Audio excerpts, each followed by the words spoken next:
everybody. Thank you for joining us. I'm Brandon Waltons, the managing editor here at Texas Scorecard, and right now we're being joined by Victor Avila, a candidate for Texas Land Commissioner. Victor, thank you so much for joining us. Thank you for having me, Brandon. Appreciate it. So for people who don't know your background, give them a little bit details about why you got in the race and what made you interested in this. Absolutely. I joined the race this past November after giving it very, very methodical thought, after researching and doing a lot of looking into what this office does.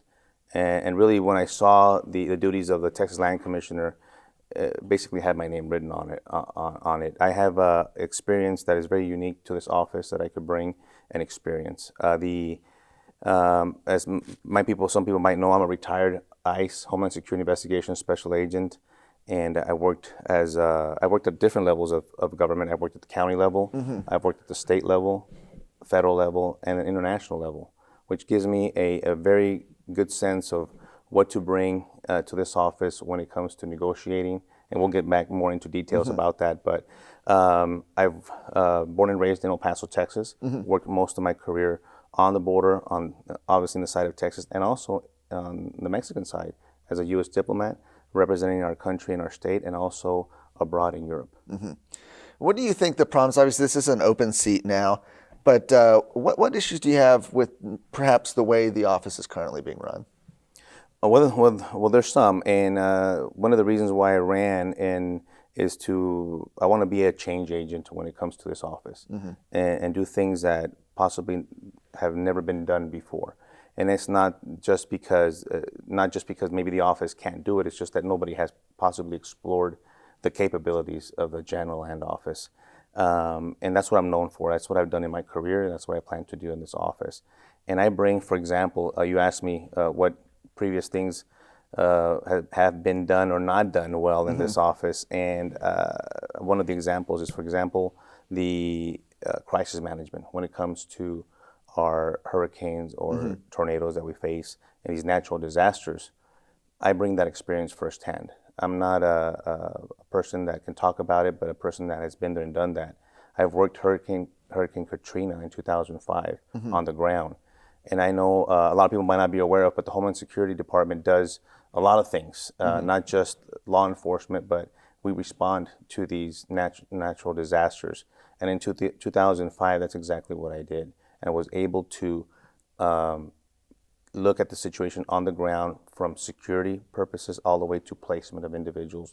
Yes, that means land. Yes, that means managing a lot of things on the ground at the same time while you have a crisis. I bring that knowledge to this office. I think that was lacked this past time. As I found out, this office, the state of Texas received $4.3 billion from the federal government in aid. But the city of Houston didn't see that money. It went around the city of Houston to the more rural areas.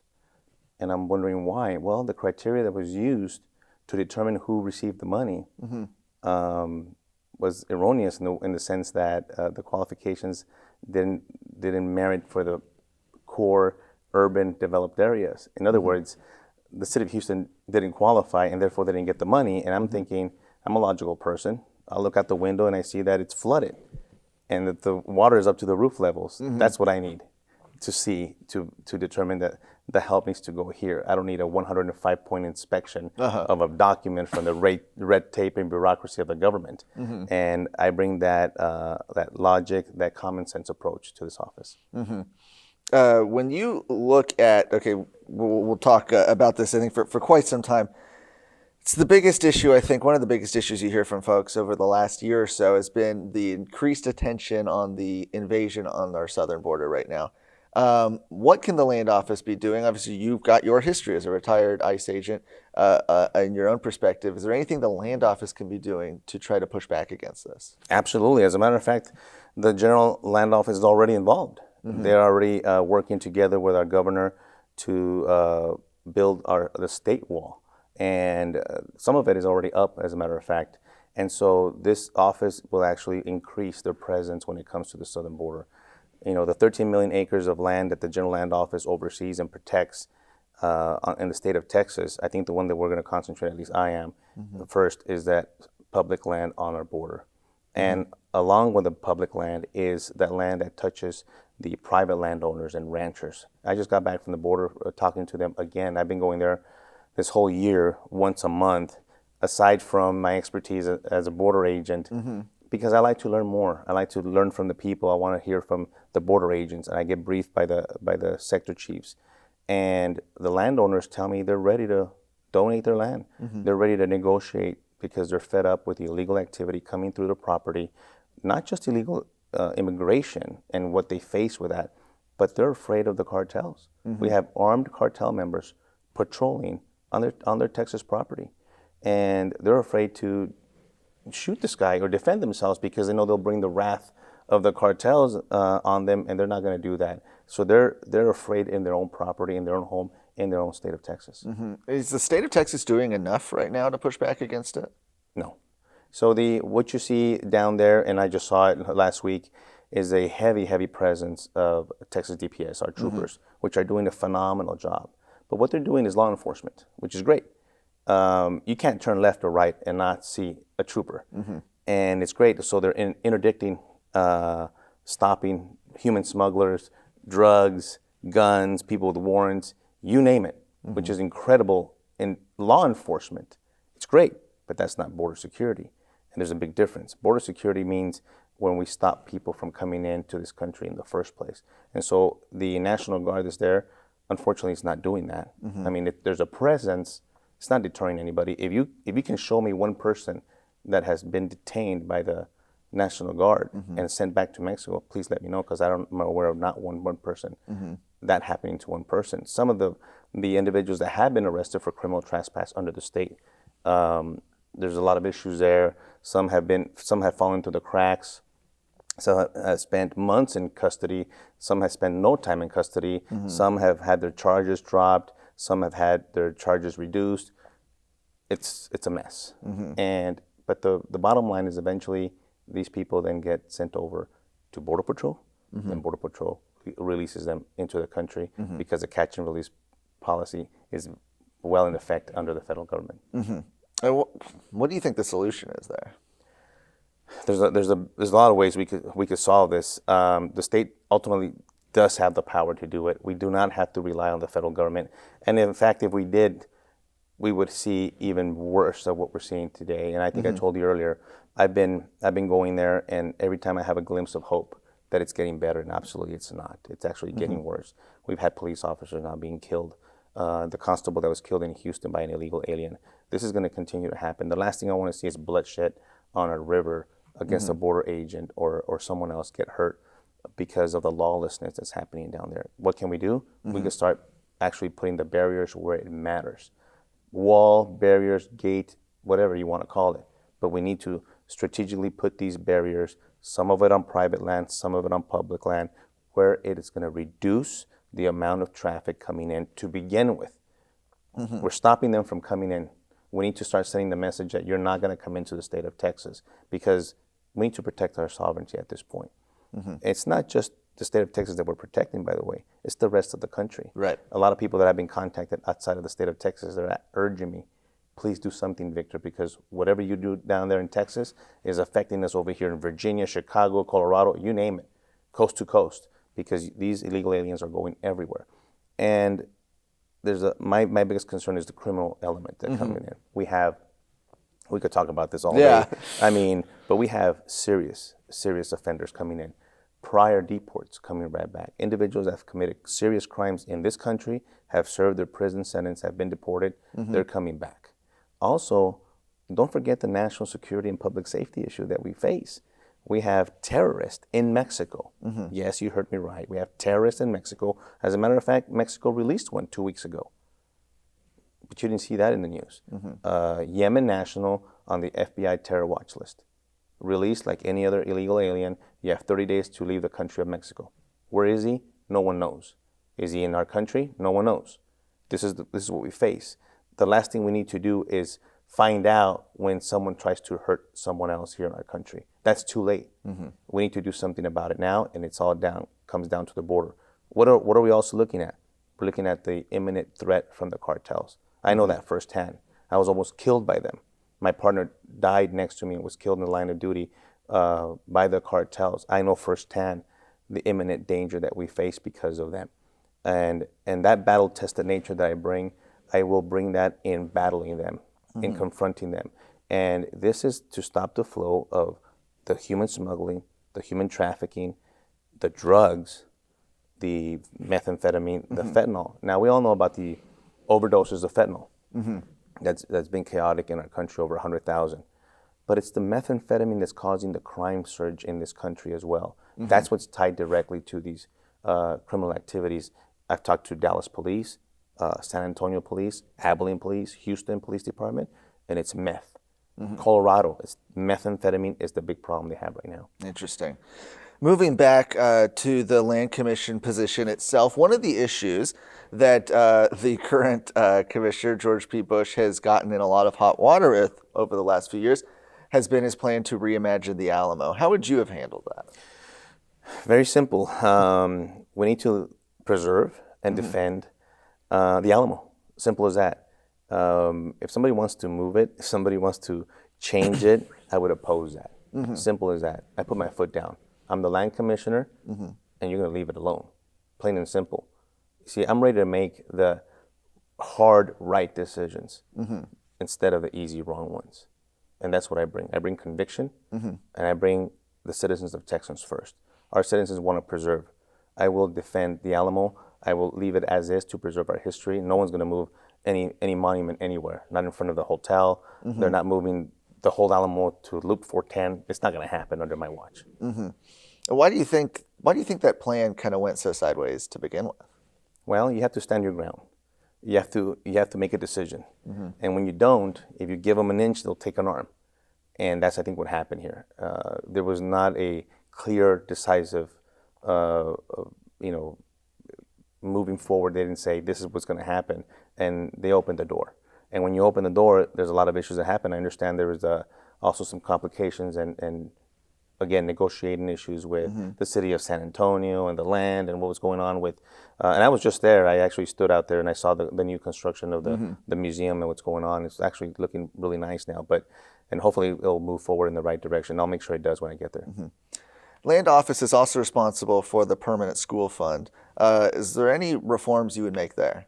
Absolutely. So the last I saw was $16.8 billion that goes to the permanent school fund from our natural oil and gas resources and mineral rights, also our offshore drilling. You see, the way I see this money that goes to our universities and our school fund is I want to be able to take a good close look at that money and where it's distributed to our schools and why. One of the things that I oppose, and I think we're all suffering from this throughout our country, not just in Texas, is critical race theory being taught at our schools. And I want to see if that funding, they tell me, Victor, this is an office that is a pass-through office. That money has been legislatively appropriated, and you can't do anything about it. Well, I'll tell you what. I will do something about it. I will stand in front of the money. I will challenge the money, especially if we have school districts, for example, the Dallas Independent School District, continuing to want to teach this Marxist agenda to our kids. You cut the funding, maybe they don't get money for their building. We've already spent so much money on our education system, and frankly, we haven't seen the results that we want. I will take things back to fundamentals and say, I'm going to question that money. If I have to question it at the legislative level, I will. What are the biggest issues you're hearing as you're going out to these candidate forums, going out to these events to meet voters? What are the concerns you're hearing right now? Number one is the border. Number one is concern the border and also the protection of our land.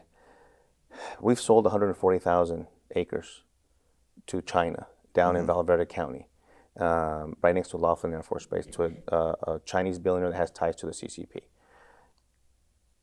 As land commissioner, that's not going to happen. In my career, my expertise is vetting. I vetted a lot of individuals. I've vetted a lot of organizations. And I think that's what this office needs to do. People that want to buy our land or lease our land, it's very important to just vet them. Who is it and who are the people behind these purchases? And because this is a national security issue. Why is China buying our land? Why? What is their intention? What is their motive behind It's not like they're buying a ranch. 140,000 acres is a significant amount of land, especially where they bought it, right next to very, very delicate, areas of our state. And so it's very, very, very troubling to me that this was allowed to happen. As land commissioner, a lot of people tell me, well, that's not your jurisdiction. I dealt with jurisdiction my whole career, and I understand jurisdiction very well. And I will test the jurisdiction of this office to the fullest extent and work with those where the jurisdiction falls on them. I worked with FBI, I worked with DEA, I worked with Secret Service when the jurisdiction, was shifted around the federal government. Doesn't mean that I was out of the picture. Right. It means I was involved, and that's what I'll do. I'll be involved, and I'll make sure I see these things through. Why do you think it is, this is a question we get a lot, that so many people get elected to office and then they don't end up following through on their campaign promises? Why do you think that happens, and why could people trust you not to do the same? I love that question, and thank you for asking it. I was so surprised when they told me that, Victor, this office is used as a stepping stone for higher office. Really? I really didn't know that, but that's exactly what it is. They use the the General Land Office for higher office. And I think the people of Texas are tired of seeing recycled politicians go from one elected office to another for personal reasons or for personal career reasons. I'm not here for that. I'm a retired agent. I'm not a politician, but I'm here to save Texas. We're at beyond a crossroads in our state, in our country, of what we're facing in a lot of aspects. And that's why I ran. I'm applying for this job to do the job of the Texas Land Commissioner at the fullest extent. And that's my whole purpose. I'm a retired federal agent, and I could have been home, but I have service in my heart. That's what I've done all my public life. I want to be able to give back. I have a lot of experience. I have a lot of expertise that I think I could apply here, and I am craving to do it, to give it back. I was left on this earth by the grace of God, and I think that this is my mission to give back, and that's what I intend to do. And it has nothing to do with seeking higher office or anything else. It has to do with doing the job at hand. I've applied for many jobs in my career that require high-level clearances and required very, very hard vetting, right? And that's what I want the people to do of Texas. Vet me, look at all the candidates, and you can see, is Victor the one that we want to defend us, to defend Texas land, to defend our border? And I think they'll decide that I'm the man for this job. There's talking about the campaign itself before we wrap up here. There are, I think, 8 Republican candidates in the race. One of them has the endorsement of former President Donald Trump. How do you navigate that? Do you think the endorsement matters, A, and B, what is your strategy as we get closer here to Election Day? Yeah, I've had that question before about the endorsements. A lot of the endorsements that I was seeking were already given out to a prior candidate, and many people have told me, we wish we would have given it to you because I wasn't in the race yet. And so they didn't have a chance to give me the endorsement because I wasn't officially filed. And that's okay. And when it comes to President Trump's endorsement, do I wish I would have had it? Of course. But I remind everybody, President Trump didn't have anyone's endorsement. He was an outsider just like me. And he came in as an outsider, as a non-politician, and that's what you're getting from me. An outsider, a non-politician that will work for the people. And for people who want to follow your campaign or get involved, where can they go do that? Absolutely. Please go to VictorAvilaTX.com, VictorAvilaTX.com, and your donations are welcome. We're almost there. We have some incredible momentum. We won the straw poll in Tarrant County just this past week, and I think the people are recognizing what I could do for them. Excellent. Well, thank you so much for joining us. I appreciate it. Thank you so much. You made it to the end of this video. You're probably 1 in a million, but since you're here, make sure you go to TexasScorecard.com to find more journalism and commentary, all things pertaining to Texas. Make sure you also like this video, subscribe to our YouTube channel, and hit the bell. That way you can be notified when new videos come out. Thanks.